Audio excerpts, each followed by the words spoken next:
Hi, all, and welcome to the Relationship Renovation Podcast. I'm Tara Kerwin. And my name is EJ Kerwin. And we are always so grateful for you tuning in to listen to us. And before I introduce our guest, I just want to say we're using a new service right now. And you'll notice in our show notes in this episode and some past episodes, a link to Gala. And it is a platform where you can get on in every episode and you can post questions. You can just type in texts. You can also leave voice messages through this. And so if you have questions, if you have new topics you want us to discuss, whatever it is, you can type those in. But you can also, if you do a voice message, with your permission, we can actually put you on one of our podcasts. You could ask a question or make a statement about something. We'll put you into that podcast episode, and then we'll answer the questions live. So we're really excited. So you'll notice like halfway down through the show notes, there's a link to like make a comment or ask a question, and it'll drop your feedback right into our episode, which is going to be awesome. And we'd love to hear your voices on the podcast with us. All right. So today we're really excited for the guest we have here in our office. We're lucky to be surrounded with an incredible team of people who work here at Relationship Renovation Counseling Center. And those people are a breadth of knowledge and have a wide range of experience. And then oftentimes they bring new people to us who have just incredible information and incredible backgrounds that we know applies to being a well person and being in a happy, loving relationship. And in this case, also involving a little bit of parenting. So one of our therapists is Robin Memel-Fox, and she has been on the podcast a number of times, a lot of talk about trauma. She did a really great episode that helped people understand EMDR, which is sort of one of the most research-backed approaches to trauma right now. And she has introduced us to and brought in her mom, who has a really great background in one of the things that we talk a lot of our clients about, which is attachment. And so Liz Memel has come to join us today. She is an infant and toddler development specialist. She's an adult educator in that realm. She works both with professionals, helping them understand early childhood attachment, but she also works with parents. And then on the more personal side, Liz is a daughter, she is a mother, she is a grandparent, and she has been married to her husband for 59 years. Yes. And so I had to double that because that's awesome. Yeah. So welcome, Liz. Thank you and welcome Robin as well. Hello. How are you, Liz? Thank you for coming in. Thank you, EJ and Tara. I'm very well, and I'm very thrilled to be here and have this opportunity to tell the two of you about me and my career that took over in my life when I had adolescence that I was living with my two children. And I never dreamed that I would embark on a lifelong pursuit of an early childhood educator. So it's a pleasure to be able to experience the work and tell about it to the people who listen to your very prominent blogging. So I'm happy to be here. So could you just give us and our listeners an understanding, just infant toddler development specialist? I mean, just help us understand what that is. It's a field of inquiry and learning that is so seminal to society, and every human being alive has been an infant. That's the truth. And so anybody who has been an infant could find tremendous amount of self-awareness. Maybe. It depends on each individual, because it's a self-selecting endeavor to go along on automatic with blinders on and live your life less content and happy, the words that you chose. You didn't say content, but happy and fulfilling life just by rote? Or is there a way to find out who you are and then know who others are so much better because you know yourself? And so the process of working with adults that I experience is typically only because of self-selection. There's no mandate. You don't have to pursue a parent education, even though it's a field that's been around for, 40 years or so. When I wrote my master's thesis from Pacific Oaks College in Pasadena, California, because I got very serious about the work after training with my teacher. But I discovered that parent education was a very well-established field. And so I knew that I was embarking on something on solid ground, but I didn't really know the depth of what I was about to understand when I very serendipitously met my mentor, my teacher, a world-renowned infant specialist herself, lecturer, author, teacher. Her name is Magda Gerber.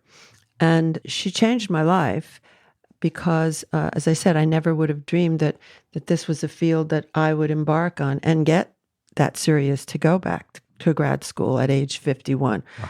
So what was it that felt so compelling that really has made this your life passion for over 4 decades? That's a great question for me. And you make me think about the basis of the work is humanism. Mm. And I grew up in a humanistic environment myself. It's in my DNA from generations back. And so when I met Magda Gerber and she presented the work to me, and it felt very much like it was almost fate, because a friend of mine, a former coworker who was a child psychiatrist in LA where I was living, he advised me when I asked him, where do I go to learn about infants? And he told me Magda Gerber. And she was actually in the Los Angeles phone book. And I looked her up and called her, and she told me that the very next night she was starting what she had as a training. It was a 3-month training program. And I said, well, I guess I'm really supposed to be there. Right. And I signed up and I went the very next night and embarked on the rest of my life. So the nugget of it was realizing that I had raised my 2 infants and toddlers and on with a very humanistic, akin outlook, because that's the way I was raised. Mm-hmm. So I knew that, and that's what I knew I could do innately. And so it really struck me, and I found myself delving into what was I like when I was parenting my babies. And I had pictures, I remember photographs spread out on the floor in front of me, looking at them and trying to put myself back in time and recall it. And so it did resonate with me. And then I grew more and more into it through the years, learning every bit of the way, constantly learning from my students and from the babies. I have been able to spend almost 40 years now interacting with babies. And I think it's been very rejuvenating for me and kept me in the state of contentment and happiness. Yeah, I mean, happy is a great word, but it's relative. Just, knowing who I am, possibly, to be in the present moment, because that's the gift that babies and toddlers offer the adults who care for them, staying in the present moment. And so that was very health producing for me too. Through some family crises, I still had my work to keep me grounded, and then I could deal with things that were happening familially and whatnot. So it's been a tremendous gift. We can relate since we are relationship specialists and have to do that in our own work. Really one quick question before we move on, just for listeners who might not understand what humanistic psychology or even that approach is, will you just briefly? Well, humanism is accepting others for what they are and living authentically, not submerging yourself, your emotional intelligence, being expressed without doubt, without fear. There's a quote from my thesis that I remember that was said by a mom she said, when I'm feeling jealousy, envy, rage, fury, I get permission from Magda Gerber's work because I know that I'm sane doing that, feeling those feelings, not insane. So it's not denying the human condition is what humanism is. I guess that's a way of putting it. Yeah. I love that. I have goosebumps from that. That's so interesting because, in parenting, because you said, accepting others for who they are, so much of what we do, I think early on in parenting is we're trying to have our child behave in a certain way or not cry or, and I guess maybe our instinct is not to accept, but it's to mold. Does that connect at all? Instinct is an interesting word. There's intuition and there's instinct, and instinct can really lead you astray. I remember one person saying this is counterintuitive work because it's telling me that it's okay to go into the shadow, the dark, and to know that, yes, that I am okay feeling these feelings, and therefore my emotional intelligence is working. I just wanted to say a quote, which I might butcher a little bit. Carl Rogers, who's a humanist psychologist, said something like, when we look at a sunset, we don't say, oh, the orange should be this way or that color should be this way. We look at it in awe and let it unfold as it is. And that's how we should look at humans and accepting them for their unfolding and who they are. Thank you, Robin. That was beautiful. Yeah, and Carl Rogers has brilliant statements about raising children who are emotional intelligent. And he posits in his client-centered therapy book about how he likes to think about a family where everyone's emotions are accepted and that the child is raised knowing they're safe, feeling their feelings. And I didn't get to even begin to quote him there, but it's a wonderful posit about healthy living. And this work that I've been taught by my teacher is so much about acknowledging. So the work that is done is trying to bust the myth that parents are 100% responsible for their children's happiness. If that myth gets busted, then they're not feeling remiss if their child is crying and upset. Instead, it's the inquiry. I wonder what it is that is happening for you, and I care, so I show up for you, not to fix you, because I allow your authentic self to grow and become who you are, a complete person. We're trying to raise the whole child, and the whole child has needs and rights. And what I said about the biological needs, imperative to meet those from the get-go. The child must be fed when they're hungry and not kept to any kind of schedule to please the parents and to have the child fit into the parents' lives.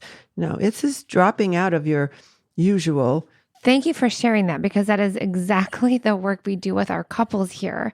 How do we not try to control them? How do we allow them to be who they need to be? How do we respect their autonomy? And how do we not take on, because what I'm hearing a lot is how do I help parents understand that they are not 100% responsible for their child's happiness, right? And I think a lot of moms come in with this mom guilt, oh my gosh, what's wrong with my child, But we also do that in relationships. And then people come in our relationship is just failing. And I think that, people have that same feeling with parenting too. And I guess I'm just really curious around how you parent differently with all of your knowledge and training versus someone who maybe just reads the book Parenting 101. Well, I don't parent that much anymore, Tara. Back in the Frankly, day, we want to pick your brain. Well, I first encountered my teacher and her work, which is called a philosophy more than a methodology, because there is no form. There is no recipe, no dogma. You can't follow a recipe and put it in the oven and everything comes out perfectly. That's not what life is like, and certainly not what parenting babies are like, because Magda Gerber defined babies as unique little individuals. So even within a family, there's several unique individuals, maybe, if there's more than one child. And Robin, you have two at the same age, and they're definitely unique and different, have been from the get-go. So it's understanding acceptance and realizing that as humans, we are able to make mistakes. We fall down. One of Magda's most famous lines is, falling down, getting up, and moving on is the best preparation for life.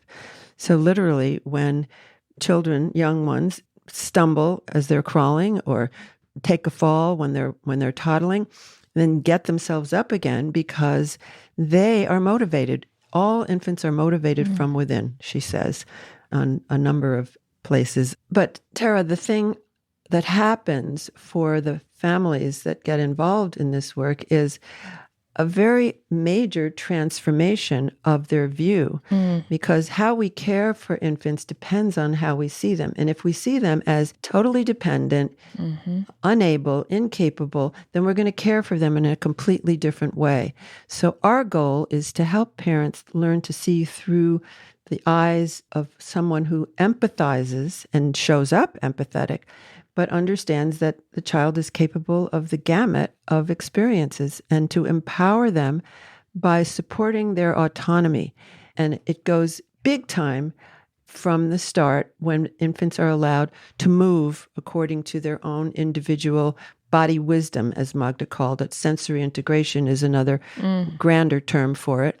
But Robin, being a movement therapist, studied this and could really identify with the seminal start that babies can have when given complete freedom for non-intervention in gross motor development. I mean, that's so interesting, right? Because it's, well, and I think just like our instinct, like you said earlier, is control, is to like control an outcome, is keep them safe or keep them from hurting themselves or keeping them from having an uncomfortable emotion.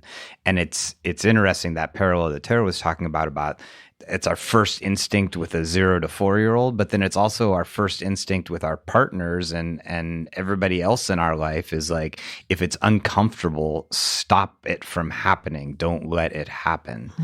You know, and what's destructive about that need to control the outcome? Well, it says that you're being run by fear. Yeah. And so that's the most primal thing that we face. And our world has shattered in so many ways. Yet the families that I've been working with online, internationally, learned when they gave birth and were home and decided to engage in this program, because as I said, it's self-selection, they learned that staying home was the silver lining, because they could devote every moment that was needed by this newborn child, and understood what they were doing was so seminal and monumental. And the children that I started off with in 2020, now I'm still working with them on Zoom, the parents, not the children. The children have never been part of the screen experience. It's all parent education. They've managed so beautifully and have such authentically developed children. Now these kids are embarking in preschool, and the stories that I'm told about the confidence that they have moving forth, separation, individuation. They are, the confidence that they can just like, everything is okay. Yes. So I have to just say this. So I got to meet you a few nights ago, and we get to have a little pre-conversation before our podcast. And since then, I was watching a new show last night on Netflix, and one of the dads is like, "Why are you wearing lipstick? You're 16. You cannot be wearing lipstick right now." And I'm thinking, what would Liz say? What would Liz say? And then yesterday, I actually had a client who, they have a 14-year-old, and she called me for support because she said, my son is expressing that he doesn't want to live anymore, and he needed me to come pick him up from school, and that the parents are divorced. And she said he wants to go give his dad a hug. She's like, and so we went to his dad's house, and the dad came out. He's like, "You shouldn't be feeling that way." He's like, "You have a lot of family support." He's resistant to a therapist. And I'm trying to help the mom understand, well, it sounds like dad has a lot of fear, and that he might be thinking that, oh, there's something wrong with his parenting, which is why his son, whatever. But I'm like, what would Liz say? Because I'm thinking, like, how do you allow your son to be suicidal and it's okay to get him the support versus being hijacked by that fear of like, oh, if he goes to a therapist, that means there's something wrong about us and the way we parented. So anyway, just meeting you 3 nights ago, Liz, 2 nights ago, like, has already started that engine churning a lot. Yeah. When I ask, as I do once in a while, for an assessment from the families, the parents, and it's usually both parents who come to the Zoom group, to perhaps describe what their process has been. Maybe a new family is entered the group. And I often hear the discussion about perfectionism. And one woman said, "I'm a reformed perfectionist." That letting go is the major thrust. Your body gives birth and you let go. And then it's a series of letting go for the rest of your life. And I now, as the adult child that I have sitting across from me here, that's still part of it. I drop in on the lives of my children, sometimes physically, being in their presence, usually vacationing, so it's a lot of fun. But nevertheless, I'm there as a witness and loving and being intimate, yes, but not judging, trying to very hard. And it's sometimes very hard, especially when my grandchildren were babies, to let go. And oh, yes. yeah, and I made plenty of mistakes and learned. I can remember such moments of disequilibrium that I blurted something out. And then guess what? The repair comes because the rupture doesn't hurt us, doesn't hurt my relationship with either of my children. My in-law children, that's treading a little softer with them because it's not the same depth of the relationship. But nevertheless, it's letting go. And so the perfectionist that this person mentioned, letting go to be present for relationships. And she meant her own with herself, with her baby, with others. It just becomes ubiquitous. So this can be very transformational for people who have trouble not reacting with their reptilian brain, like the dad that said you may not wear lipstick or you may not commit suicide. To observe more and do less gives you the chance to enjoy the most. That's Magda Gerber's, one of her famous lines too. What is one of the first interventions you, if you're trying to help parents do a U-turn and be more of the observer instead of the reactor? What is one of the first interventions or skills? Because this is skills. We need skills for this. We tell our couples, healthy communication you're not born with. You need to practice. You need to trial and error. Yes. And you mentioned the word observing, and that's where the experiential process becomes so paramount. And in the weekly parent-infant groupings, whether they're in person or not, it's what is fostered. So the parents are on the edge of the space where the infants are interacting with objects, with their bodies moving from a very early age. We start the classes at just a few months of age, up through roughly age 2 to 3, weekly gatherings. And so it's an experiential process of seeing the competent child, watching the facilitator, who is myself or perhaps a practicum student that I'm supervising, interface with the children by making sure they're safe. This is not a laissez-faire, permissive situation. There is definite limit setting. The parents are encouraged to just observe, sit back, and not intervene. And then the selective intervention of the facilitator demonstrates how competent these children are on their own, with our help occasionally. So by learning to observe and be in the moment and allow the freedom of expression, whether it's emotional or physical or in any part of the caregiving routines, the feeding relationship being the most critical one that must be child-led. And so it's a whole package deal, but the parents, to be specific to your question, they learn themselves to be these sensitive observers, responding, reflecting, and respecting the child's initiative. The first principle of RIE, the acronym RIE, stands for the organization that was formed over 40 years ago by my teacher and a pediatric neurologist. It's called Resources for Infant Educarers. And the word educarer is a word that my teacher coined to combine educating and caring, because you can never care for a baby without educating them in some way. The question is, what are you teaching them? Are you teaching them something that you would rather not? And so it's becoming more and more conscious of the power of communication, and especially touching their bodies and how they're being moved through space is such a message of trust. So the first principle of RIE engages trust, and it's the most important thing throughout our lives. I mean, Robin and I trusting each other to have differences of opinion and then resolve it, and trusting ourselves to be safe in that and not jump to fear like the people you mentioned, Tara. So basic trust in the child to be an explorer, an initiator, and a self-learner. That, pretty much covers the gamut. And those 3 R's you just said, responsive, reflective, and respected. Yeah. Oh, if we could just all have those 3 R's on a daily basis in our relationships with our, and when I was hearing you, I had this like a lot of anxiety, and I'm wondering if any other listeners are out there, like my twins are 8 now, and I definitely was not an observer. I was like, these twins had colic. I was constantly scared. I kept thinking I was doing it wrong. I was in a state of just like whirlwind. But I'm also know that I have a lot of compassion for myself, and I did the best I could with what I had. And I didn't have you, Liz, 8 years ago. I wish I did. Darn it. Mm. Yes, I know your specialty is kind of ages 0 to 4.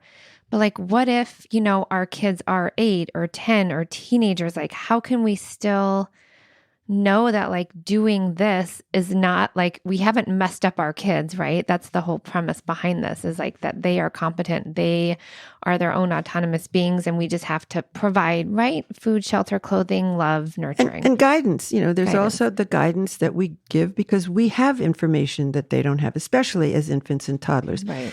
And my work doesn't really extend to 4-year-olds, Tara. I need to correct that. It's really 0 to 2 or 3 at the most. Okay. And so, yes, I'm involved with families who have older children. So they bring questions and situations to the forefront often. And it goes back to trust, really, what you're saying. And of course, you struggled, because struggle, as Magda Gerber defines it, is the one word that speaks to the essential force in our lives. The essence of life is the word struggle, and it's our attitude towards it that can make or break us. And there are people who wallow in struggle and say, "Help me, I can't. I got to move again. So will you bring your truck over?" And then other people who say, "Oh, I'm fine. Yeah, I'll see you," and they check out and go back in their cave. They don't need and reach out. They don't have that sense of vulnerability, which is very hard for some people, especially if they've been taught to deny their true feelings. So again, Carl Rogers, praising people who can grow with emotional intelligence. And of course, Daniel Goleman is the essential thinker behind that. His book, Emotional Intelligence and then Social Intelligence, speaks to all of this work. And the beauty of my career is that in the past 20 years, the mainstay teachings of my mentor, Magda Gerber, have been proven by neuroscience.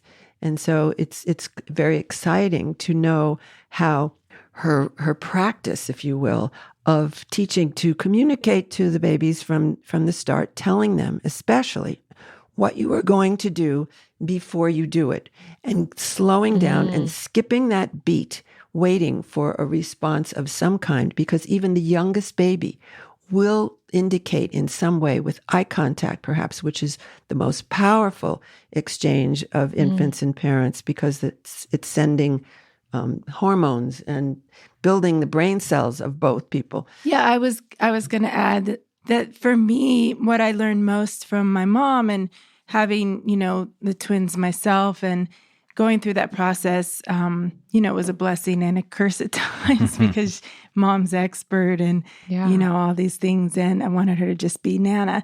But the most pivotal piece for me was that communication and that respect of telling them what I'm about to do. I'm going to change your diaper now. Or looking at them while nursing and talking with them and respecting them and being quiet and slowing down and just really letting them know I'm going to pick you up now, and just following their cues, and really just less is more. That was another term that I heard you say, and I would see you talk about. I used to come observe her years ago at some of her classes and just seeing the moms and the babies in there and dads. And it was just like so soothing and calm. And it's just creating that calmness and that, yes, we get anxiety and we get nervous, but helping to attune and regulate to your child will help you in your relationships throughout your life. Well, and it feels like, because of the sense I'm getting is like this grounded nervous system that can handle a wide variety of experiences, uncomfortable to comfortable. And when we don't have that, or when our parents don't give us the opportunity because they're hijacked by their own thing, that then we become adults and we don't have a central nervous system that can handle difficult moments, which then, right, we see a lot of in our practice, that we have to pause, stop, help people calm down. We have to be that same kind of mirror, because otherwise they don't know how to regulate.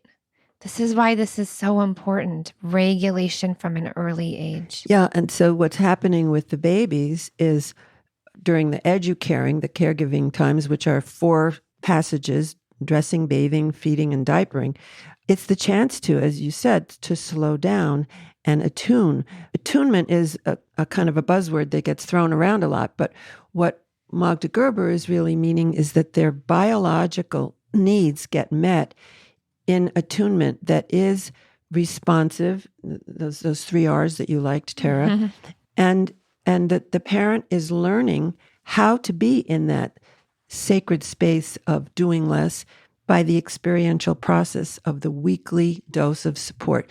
You didn't get family support when your babies were born, and you got support from loved ones, but as a peer group of parents learning together to accept their humanity and show up for themselves and their child. It's what word we love to use is the word mutuality. This is a way of giving families much more mutuality in their lives, that adults' needs and rights are important as well as infants and toddlers and children's and 8-year-olds' needs and rights.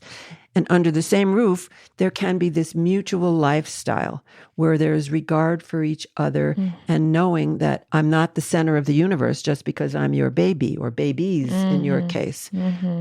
Yes, and it's very much sacrificing in the beginning. Newborn care is huge. It's the hardest stage of all. And parenting is the hardest job there is. Well, it's so interesting. So I'm not laughing, but I am in a way because it just makes sense, especially after our discussion today. But we do relationship timelines with all of our couples, like the beginning of the relationship when they got engaged, and then when they had children, and then you see train wreck starts to happen after children are born. Yeah, absolutely. Like literally, I'm going to go with like 90% of the time. And so we really help couples understand like that's kind of like it happens with a lot of people because a lot of people don't have the skills to understand like how to do this. And then you have 2 unique people with 2 unique backgrounds with 2 different attachment styles that are also trying to parent this new life. And it's not, the skills don't come easily. Of course, it's an on-the-job training program, but there is preparation. I teach a prenatal course for parents to be, or parents thinking about becoming parents even, and it really delves into the motivation and what's possible. You know, how will you conceive of this child's future? You know, what will be your approach and how you can explore that even before the baby is born.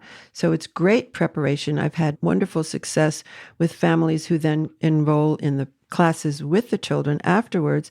And it's night and day because they have a ground of being that is preventive. This is an approach that is called preventative because dysfunctional patterns don't get embedded from the start that have to be remediated. Yes, there's corrections and course corrections, that is, as it's called, but there is the absolute possibility to prevent major dysfunctional patterns of the child. The parent may have plenty of dysfunctional patterns as you people get revealed to you, but it's seeing themselves again growing and starting fresh, you know, being able to revisit. There was, I'll just tell one little anecdote of a mom whose toddler girl really pushed her buttons. When the child got upset, the mother just couldn't handle it. She immediately went to fix it, stop it, and often, you know, rather aggressively. And she was struggling in class because the other parents were more able to be rationally observing and not fly off the handle like she was. And I saw her get pretty aggressive with her daughter, too, as she grew into toddlerhood. Well, she had another child afterwards, and she realized that what was happening for her was that she understood as a youngster herself, she was never allowed her emotions. She was never given the chance to express the dark side. And so that was sending her into spinning off because her daughter Absolutely. was doing the things that she was never allowed to do. So when she got to that place and had this new baby who was obviously crying a lot, Yeah. and the daughter who was rebelling because she was not a happy camper, and she got to that place where realizing I must accept, and I can now accept, I don't want my children at that point to have this albatross hanging around them. I mean, so there's an incredible amount that new parents could get out of doing a class like this. I mean, it sounds like one thing I thought as you were talking is like that it's incredible for the relationship with the child, but at a time where oftentimes we sort of divide because just out of like it's overwhelming to be parents, doing a class like this together probably pulls couples together as well. So can you help people out there? Because we do have a lot of, people who are listening who are new parents or are about to be parents. Tell us a little bit about your class. Or thinking about being parents. Yeah, tell us a little bit about the class. Tell us a little bit about how they, what they might look, whether it's working with somebody like yourself or somebody else. Like, what's the pathway? Well, thank you for that broad question. It's a process. And so in the learning curriculum, there is a chance to answer a couple of provocations about their thinking, their anticipation of becoming parents. How do they envision their relationship with their child, and probing that and encouraging the chance to see infants differently. Because if they can be seen as capable and competent human beings, and that's the shift that RIE asks people to make, and it's liberating. That's another thing, another word that parents are using so much, liberating from the responsibility of teaching their children how to move, how to think, how to feel, how to talk. That's the burden. Oh my God, I'm being a parent. I'm thinking of doing this. This is too much. I can't even go there. So seeing the infant differently through our audiovisual materials and written work, we have many wonderful books, and a simple one that is the go-to book that I always offer, which is called Dear Parent, Caring for Infants with Respect by Magda Gerber. And it's concise chapters. She was a linguist and a brilliant author. So it's understanding more and more about the fact that the infant is a competent human being. One encounter that Magda had when she visited a senior center where babies were brought by parents to be held by seniors sitting around in a daycare program without regard to the infant's needs particularly. And the organizer of this, a woman named Laura Huxley, Aldous Huxley's widow, approached her and said, "Would you like to hold the baby that Laura was holding?" And Magda said to her, "Well, do you think the baby would like to be held by me?" And Laura says it was like a bolt of lightning. Wow. Yes. She, a humanist extraordinaire, Laura Huxley, never even thought that the baby had a point of view. Had a preference. Yeah. Wow. So that's the aha moment that parents can come to with guidance, with facilitation. And it is mind-blowing. And so many people have written testimonials about it to me, very well-known people whose own egos might overtake this path, yet this humanizing approach gets to them. And I want to say one more thing, that even in birth, there can be humanizing. The obstetrician from France, Frederic Leboyer, whose work called Gentle Birth, he says that the birth can be a humanizing experience, teaching the parents to see this newborn through humanized eyes as not an object that gets task-oriented. Let's get this baby born. Let's get this baby cleaned up, et cetera, et cetera. Gentle birth, nothing's done for the baby. The baby can be free to move on the mother's body and start suckling right away. Yeah. So it's potential. I often say the word, EJ and Tara, possibilities. As I said earlier, it's not a recipe. This is about possibilities. And so anybody is capable of finding their own inner baby. It's in there, and tapping into their original essence that got a little corroded. Right. But it's still in there. And years ago when I taught at LA City College, a population in East Hollywood, a very diverse population, people in the class over the span of a semester, they got it. They understood how inside them, no matter what their cultural influences had been, from poverty to biases to who knows what, they found their own inner child to respond to this. Yeah, it's interesting because what you're talking about is not super complex, right? At its base level. And it's like this slight variation between instinct and intuition, because what you're talking about sounds very actually intuitive, but not very instinctive. And what you're sort of like creating is this understanding for parents that the intuition to just listen to a child, to observe, to notice that it's even from very early on, an autonomous little being is not like, it's not rocket science, but it takes people having an experience with somebody who can help make sense of it for them to connect the dots. And so can you tell people, how do people, if they're like, wow, this is interesting, I want to learn more about this, how do they connect with you? How do they connect with these ideas? Well, the ideas are available on the internet. I have a website, authenticbabies.com, and there's a lot to be done from self-study and to get involved in a collaboration, of course, with others, not just your spouse or your extended family, because that can be very problematic sometimes, depending on the individuals. But if people want to get empowered in this system, if you will, or this practice, it's available on a limited basis, or jumping in whole hog and involving yourself in classes weekly. There's online Zoom parent guidance classes, and typically the groups are based on the stage of development of the child, so young ones, and then babies who are more mobile, and then toddlers.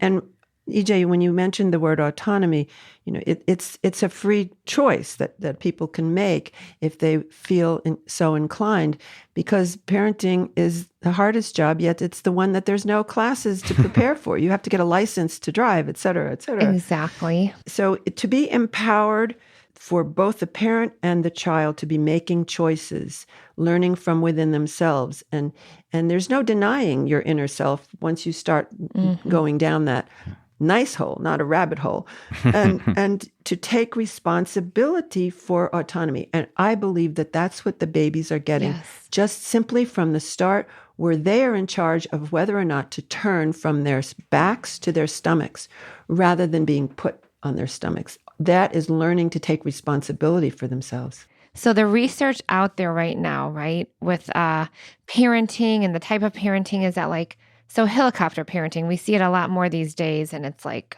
for me, it's scary because I know all the research that actually helicopter parenting, like making sure your child does not get put in dangerous situations, but that dangerous situation could be climbing 3 bars in a monkey bar at the park, doesn't matter, is actually more dangerous than neglect.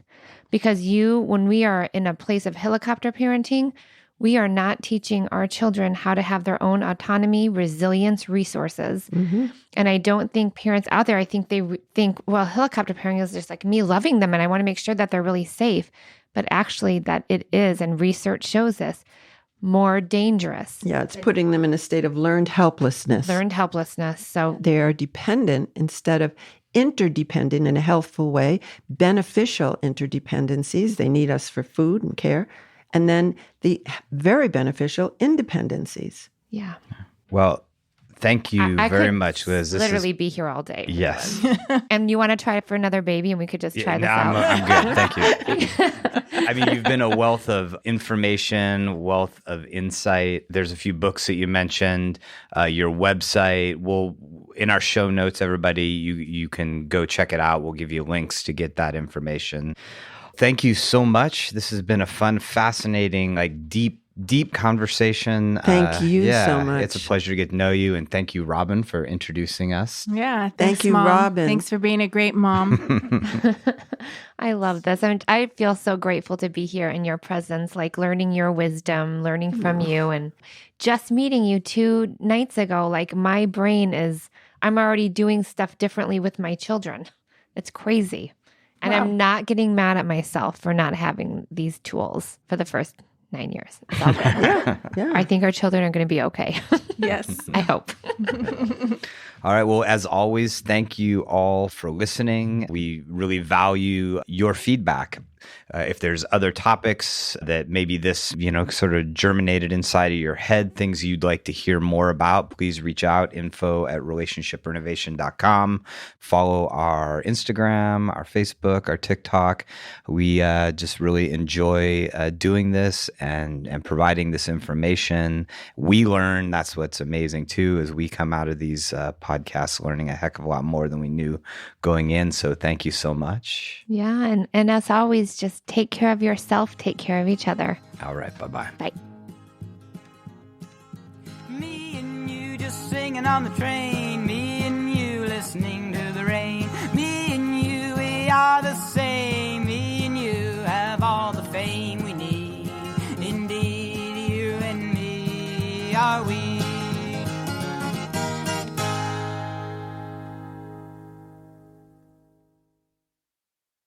At Metro by T-Mobile, you can save more. Choose from the largest selection of free 5G phones from brands you love, like Samsung, with one line of unlimited 5G for $40, period. Taxes and fees included. That's the lowest price in prepaid. Switch now and get both. Just save more. Only at Metro. If congested, the fraction of users greater than 35 gigabytes per month may notice reduced speeds, and Metro customers may notice reduced speeds versus T-Mobile due to prioritization. Video streams in SD requires eligible port-in. See store for details. Peloton's best offer of the season is here. Get up to $300 off accessories when you purchase a Peloton bike, Bike Plus, or Tread. Choose from a variety of accessories, like our cycling shoes, a heart rate monitor, non-slip grip dumbbells, and more. If you've been looking for a sign to join Peloton, this offer gives you everything you need to get going. This limited time offer ends November 28th. Visit onepeloton.com to learn more. All access membership separate. Offer starts November 14th and ends November 28th. Cannot be combined with other offers. See additional terms at onepeloton.com.